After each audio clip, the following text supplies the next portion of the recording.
2 காரியங்களை அறிக்கையிடுங்கள். ஆமென். செய்ய வேண்டிய ஒன்று 8ஆம் வசனத்தின்படி ஆமென். கிருபை மாயை இந்த பொய்யான வாக்குறுதிகளையோ பொய்யான மனுஷனையோ பொய்யான விக்கிரகங்களையோ நம்பியிருக்கிறதை விட்டுவிட்டு கர்த்தரில் நம்பிக்கை வையுங்கள். துதியின் சத்தத்தோடு அவருக்கு துதி ஆராதனை செலுத்தும்படி சர்ச்சுக்கு வந்து கர்த்தரை ஆராதியுங்கள். கர்த்தருக்கு அந்த கர்த்தருக்கு பொருத்தனை செலுத்துங்கள். அன்றைய இந்த நெருக்கடியிலேருந்து என்னை விடுவியும், நான் மகிமைப்படுத்தின பொருத்தனை பண்ணுங்க சொல்லிட்டு ஒரு வார்த்தை சொல்லுங்கள். ரட்சிப்பு கர்த்தருடையது. எவரையும் ரட்சிக்க அவரால் முடியும். எவரையும் மேன்மைப்படுத்தவும் எவரையும் பலப்படுத்தவும் நம்முடைய கர்த்தராலே ஆகும் என்று நீ அறிக்கையிடு. ரட்சிப்பு கர்த்தருடையது. அவர் எங்கள் சங்கீதமானவர், பலமுள்ள கோட்டையுமா, ஜீவனின் அதிபதியான அவரை ஜீவிய காலமெல்லாம் வாழ்த்திடுவோம். ஜீவனின் அதிபதியான அவரை ஜீவிய காலமெல்லாம் வாழ்த்திடுவோம். அவர் எங்கள் சங்கீதமானவர், துதிகளின் மத்தியில் வாசம் செய்யும் தூதர் கணங்கள் போற்றும் தேவன் அவரே. துதிகளின் மத்தியில் வாசம் செய்யும் தூதர் கணங்கள் போற்றும் தேவன் அவரே. வீண்டிடும் பக்தர்களின் குறைகள் கேட்கும், வீண்டிடும் பக்தர்களின் குறைகள் கேட்கும். திக்கற்ற பிள்ளைகளின் தேவன் அவரே, திக்கற்ற பிள்ளைகளின் தேவன் அவரே. அவர் இந்த சங்கீதமானவர், பலமுள்ள கோட்டையுமா, ஜீவனின் அதிபதியான அவரை ஜீவிய காலமெல்லாம் வாழ்த்திடுவோம்.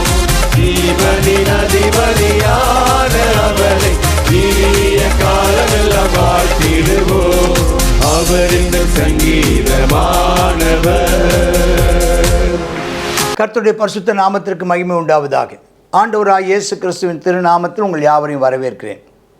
இப்பொழுது யோனா 2ஆம் அதிகாரம். 1ஆம் அதிகாரத்தில் யோனா தேவனுடைய சமூகத்தை விட்டு விலகி போனதும் அவர் சித்தத்தை செய்ய மாட்டேன் என்று மறுத்து கிழக்கே போவதற்காக மேற்கே தர்சிசுக்கு, கிழக்கே நினிவேக்கு போவதற்காக மேற்கே தர்சிசுக்கு போனான் என்றும் கர்த்தர் குறுக்கிட்டு அவன் வாழ்க்கையில் ஆண்டவர் ஒரு சுனாமியை கட்டளையிடுகிறார். கொந்தளிப்பு வருகிறது. அவனை தூக்கி கடலில் போடுறாங்க. மீன் வயிற்றுக்குள்ளே மாட்டி கொடுக்குறான். அந்த மீன் வயிற்றிலிருந்து இப்பொழுது அவன் ஜெபம் செய்கிறான். நான் பாதாளத்தின் வயிற்றிலிருந்து கூக்குரலிட்டேன், என் சத்தத்தை கேட்டேன். அப்போ என்ன அர்த்தம்னா, இந்த சம்பவம் முடிந்ததுக்கு பிற்பாடு அவன் ஜெபம் பண்ணுகிறான். முடிந்ததுக்கு பிற்பாடு அவன் ஜெபம் பண்ணுகிறத பார்க்க. என்ன ஜெபம் பண்ணானா? சில நேரம் நீங்கள் நினைக்கலாம், கடைசி நேரத்தில் ஆண்டவர்கிட்ட கர்த்தாவே கர்த்தாவேன்னு சொன்னால் கேட்பாரா? பரவாயில்ல, ஆபத்து காலத்தில் என்னை நோக்கி கூப்பிடுன்னு தானே சொல்லியிருக்கிறாரு. நெருக்கடி நேரத்துலையாவது என்னை நோக்கி கூப்பிடக்கூடாதான்னு தானே சொல்லுகிறாரு. ஆகையினால ஒன்றும் நம்ம கூப்பிட்டால் நிச்சயமாக ஒரு பதில் தருவார். ஏனென்றால் நம் மனம் திரும்புதலை கர்த்தர் ரொம்ப எதிர்பார்க்கிறார். இவன் உடனடியாக இவன் ஒரு தேவ மனுஷனாக இருந்தபடினால தான் செய்த தவறை உணர்ந்தான். நம்ம கிழக்க போவது பதிலாக மேற்க போனது தப்பு, நினிவேக்கு போவது பதிலாக தர்சிசு போனது தப்புன்னு உணர்ந்து அந்த ஆண்டவர் அனுப்பினதான அந்த தண்டனையை அல்லது அவனுடைய கீழ்ப்படியாமின் விளைவை ஒத்துக்கொண்டு ஏற்றுக்கொண்டு மீன் வயிற்றுக்குள்ளேருந்தே ஜெபம் பண்ணியிருக்கிறான். அப்போ பாருங்கள் என்ன நடந்துச்சுன்னு அந்த அனுபவத்தை சொல்கிறான். சமுத்திரத்தில் நடுமயமான ஆழத்தில் என்னை தள்ளிட்டாங்களாம், நீரோட்டம் சூழ்ந்துக்கிருச்சான், வெள்ளங்களும் அலைகளும் புரண்டு தான். அப்போ என்னென்னா, அப்படி இந்த மயக்கம் வரும்போது அப்படி தலையெல்லாம் சுற்றிட்டு வருது அவனுக்கு. என்னென்னவோ நடக்குது. தண்ணிக்குள்ளே கிடக்கிறான். மீன் வயிற்றுக்குள்ளே தண்ணி கிடக்குது. மீன் வயிற்றுக்குள்ளே பாசி, கடல் பாசிகள் அதெல்லாம் கிடக்குது. கண்களுக்கு முன்னே எதிராக இராதபடிக்கு தள்ளப்பட்டேன். அதாவது மயக்கம் ஆயிட்டான். ஆகிலும் இன்னமும் உடைய பரிசுத்த ஆலயத்தை நோக்குவேன் என்றேன். அங்கே இருந்து சொல்கிறாரு, நான் இப்பவும் நான் உடைய சமூகத்திலே நான் வருவேனாக அப்படின்னு சொல்லி. மரிச்சிட்டோம், செத்து போயிட்டோம், அவ்வளோதான், வாழ்க்கை முடிந்தது, பிதாவே உடைய கரங்களில் என் ஆவியை ஒப்புவிக்கிறேன் அப்படின்னு சொல்லிட்டார். கர்த்தருக்கு ஸ்தோத்திரம். ஆனால் கர்த்தரோ அவரை பாதுகாத்தார். அப்போ தண்ணீர் அவர் சொல்கிறார், அந்த சம்பவத்தை இன்னும் விளக்குறார். தண்ணீர் பிராண பரியந்தம் வந்துச்சு, அதாவது மரணம் வந்துச்சு, என்னை நெருக்கினது, ஆழி என்னை சூழ்ந்து கொண்டது, கடற்பாசி தலையை சுத்திக்கிடுச்சு, பர்வதங்களை அடிவாரம் பரியந்தம் இறங்கினேன், பூமியின் தாழ்பால்கள் என்றைக்கும் என்னை அடைக்கிறதா, செத்து போயிடுவேன்னு நினச்சேன். ஆனாலும் என் தேவனாய் கர்த்தாவே நீர் என் பிராணனை அழிவுக்கு தப்புவித்தீர். ஆண்டவருக்கு நன்றி சொல்லுகிறார். கர்த்தருக்கு ஸ்தோத்திரம். அப்போ சொல்கிறேன், ஆத்துமா என்னில் தோய்ந்து போகையில், நான் மயக்கம் அடைகையில், நான் சோர்ந்து போகையில், நான் பலனற்று போகையில் கர்த்தரை நான் நினைத்தேன். இப்போ நீ கர்த்தரை நினைக்கிறக்காக ஜெபம் பண்ணுங்க. சில நேரங்களில் பாருங்கள், கஷ்டம் வந்தால் கூட தேவனுடைய நினைப்பு வராது. சிலருக்கு கஷ்டம் வந்தால் கூட ஜெபிக்கணுங்கிற எண்ணம் வராது. இன்றைக்கி நான் உங்களுக்கு சொல்லித்தரேன். கஷ்டம் வந்தால் ஜெபிக்கணும்னு நினைங்க. நெருக்கடி வந்து அப்பாட்ட போகணுன்னு நினைங்க. சர்ச்சுக்கு போகணுன்னு நினைங்க. இப்பவும் தப்பு இல்லை. ஆண்டவர் தப்பாக நினைக்கவே மாட்டார். ரொம்ப நாளாக சபைக்கு போகல, இப்போ எனக்கு அடி விழுந்துருச்சு, நான் மறுபடியும் சர்ச்சுக்கு போனால் யார் என்ன சொல்லுவாங்களோ, பாஸ்டர் என்ன சொல்லுவாங்களோ அப்படிலாம் நினைக்காத. ஆசீர்வாதம் உனக்கு வேணும். உனக்கு கர்த்தர் உனக்கு உதவி செய்யணும்.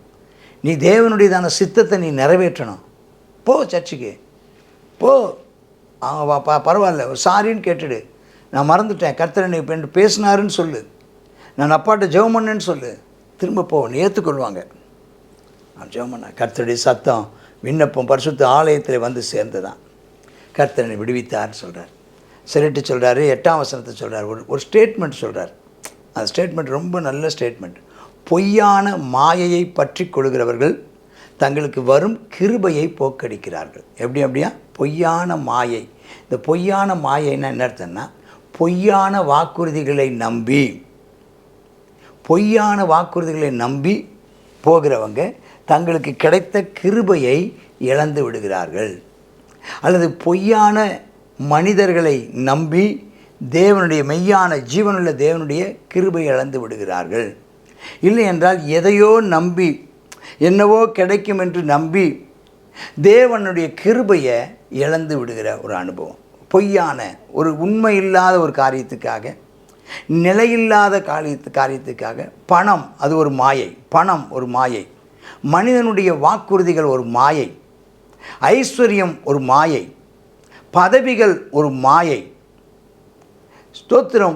ஒரு உலக பிரகாரமான நன்மைகள் மாயை. அவைகளை நம்பி நித்திய கிருபையை இழந்து போகிறவர்கள் நிறைய பேர். அப்போ நாம் எதை மாயைன்னா விக்கிரகத்தையும் மாயைன்னு சொல்கிறாங்க. விக்கிரகங்கள் எல்லாம் மாயை. ஐஸ்வர்யம் மாயை. வல்லமை மாயை. எல்லா மனுஷனும் மாயை. அப்போ இந்த மாயையை நம்பி, பொய் வாக்குறுதிகளை நம்பி, யாரையோ நம்பி, எதையோ நம்பி, ஏதோ கிடைத்து விடும், இதை விட மேலா என்னவோது நமக்கு வந்துவிடும் என்று நம்பி கிருபையை போக்கடிச்சிடாதீங்க. உனக்கு இருக்கிற இந்த நல்ல கிருபையை தக்க வச்சுக்கோங்க. அதான் சொன்னேன், அடிக்கடி நான் சொல்லுவேன், 5 ரூபா 10 ரூபா விஷயத்துக்காக, இந்த 5 ரூபா 10 ரூபாய்க்கு ஆசைப்பட்டு ஒரு அற்ப நேர சபல புத்தியோட கூட நடந்துக்கிட்டு உனக்கு கிடைச்சதான மாபெரும் கிருபை இழந்து போகாதபடி கர்த்தர் உனக்கு கிருபை தருவாராக. இன்றைக்கும் ஒன்றும் பிந்தி போகவில்லை. கர்த்தருடைய கிருபை இன்னும் உன் மேலே இருக்குது. மனம் திரும்பு. ஆமாம், தேவனோட ஒப்புரவாகு. யார்கிட்ட மன்னிப்பு கேட்கணுமோ மன்னிப்பு கேளு. நல்மனம் பொருந்து. கர்த்தர் தம்முடைய கிருபை உனக்கு தந்தல்வார். மறுபடி வருவாய். அப்போ என்ன நடக்கும்? நான் துதியின் சத்தத்தோடு பலியிடுவேன், பொருத்தனையை செலுத்துவேன். ரட்சிப்பு கர்த்தருடையது. நான் ரட்சிப்புக்கு காரணம் இல்லை. நினிவே ரட்சிக்கப்படணும்னா அது கர்த்தரால் தான் முடியும். ஏன் வேலை? அறிவிப்பது, ரட்சிப்பது கர்த்தருடைய வேலை. அப்போ யோனா இப்போ புரிந்து கொண்டான், ரட்சிக்கிறது நான் அல்ல, ரட்சிக்கிறது கர்த்தர். அவருடைய ரட்சிப்பை தடுப்பதற்கு நான் யார்? நினிவேயை ரட்சிக்கணும்னு சொல்லி கர்த்தர் விரும்புவாரானால் அந்த ரட்சிப்பை தடுப்பதற்கு நான் யார்? ரட்சிப்பு கர்த்தருடையதுன்னு சொன்னானா. எப்போ ரட்சிப்பு கர்த்தருடையது நான் அல்ல கர்த்தரேன்னு அறிக்கையிட்டானோ அப்போ மீனுக்கு ஆண்டவர் கட்டளை எடுக்கிறார், யோனாவை கரையில் கக்கிடிச்சான். கர்த்தருக்கு ஸ்தோத்திரம். இப்போவும் நீங்கள் 2 காரியங்களை அறிக்கையிடுங்கள். ஆமேன். செய்ய வேண்டிய ஒன்று 8ஆம் வசனத்தின்படி. ஆமேன். கிருபை மாயை, இந்த பொய்யான வாக்குறுதிகளையோ பொய்யான மனுஷனையோ பொய்யான விக்கிரகங்களையோ நம்பியிருக்கிறதை விட்டுவிட்டு கர்த்தரில் நம்பிக்கை வையுங்கள். துதியின் சத்தத்தோடு அவருக்கு துதி ஆராதனை செலுத்தும்படி சர்ச்சுக்கு வந்து கர்த்தரை ஆராதியுங்கள். கர்த்தருக்கு அந்த பொருத்தனையை கர்த்தருக்கு பொருத்தனை செலுத்துங்கள். ஆண்டவரே, இந்த நெருக்கடியிலேருந்து என்னை விடுவியும், நான் மகிமைப்படுத்த பொருத்தனை பண்ணுங்க சொல்லிட்டு ஒரு வார்த்தை சொல்லுங்கள். ரட்சிப்பு கர்த்தருடையது. எவரையும் ரட்சிக்க அவரால் முடியும். எவரையும் மேன்மைப்படுத்தவும் எவரையும் பலப்படுத்தவும் நம்முடைய கர்த்தராலே ஆகும் என்று நீ அறிக்கையிடு. ரட்சிப்பு கர்த்தருடையது என்று அறிக்கையிடு. ஆமென். ஸ்தோத்திரம். உன் இக்கட்டிலிருந்து இன்றைக்கு நீ விடுவிக்கப்பட்டாய். Amen, amen. God bless you. யோனா 2வது அதிகாரம்.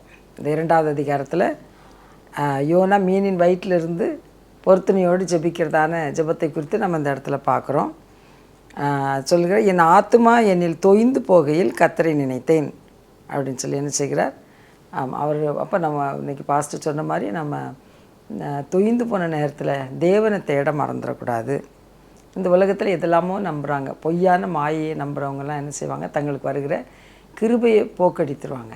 அப்போ நம்ம பாடுபடும் போது, கஷ்டப்படும் போது ஜனங்கள் சொல்லுகிறதான மாயையான காரியங்களை நாம் போய் அங்கே இங்கேயும் போய் தேடி நம்முடையதான மீதியான நிம்மதியும் இழந்து போகாதபடிக்கு நம்ம என்ன செய்வோம், பாடுபடும் போது தேவனை நோக்கி நம்ம விண்ணப்பம் செய்ய கர்த்தர் நமக்கு உதவி செய்வாராக.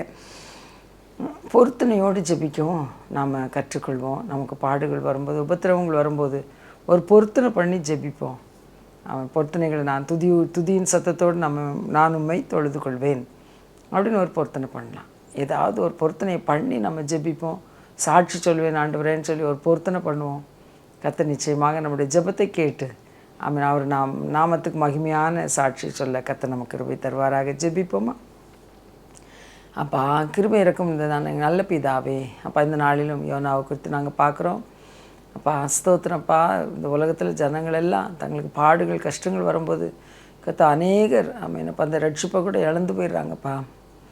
என்னப்பா ஆனாலும் கத்தாவே இந்த யோனா கத்தாவே உம்முடையதான வார்த்தைக்கு மீறி அப்பா செல்லும்போது கர்த்தர் குறுக்கிடுகிறீர் என்பதை உணர்ந்து கொள்ளத்தக்கதான ஒரு உணர்வுள்ள இருதயத்தை நீர் கத்தாவே யோனாவை கொடுத்தீரே உமக்கு நன்றி. நீங்கள் தான் இதில் குறுக்கிடுறீங்கன்றதை யோனா அறிந்து கொண்டு அப்பா மறுபடியும் உம்மை நோக்கி கூப்பிடுகிறத அப்பா நாங்கள் பார்க்குறோம்.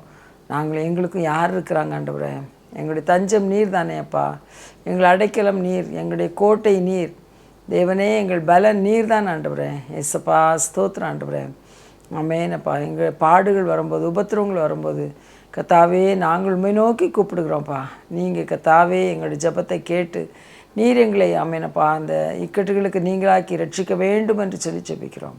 யோனாவுக்கு எவ்வளோ பெரிய ஆபத்தில் இருந்து அந்த கடலில் இருந்து கத்தாவே இந்த மீன் மூலமாக அந்த யோனாவை மறுபடியுமாய் தப்புவித்தீரே அப்பா, உயிரோடு காத்தீரே ஆண்டவரே.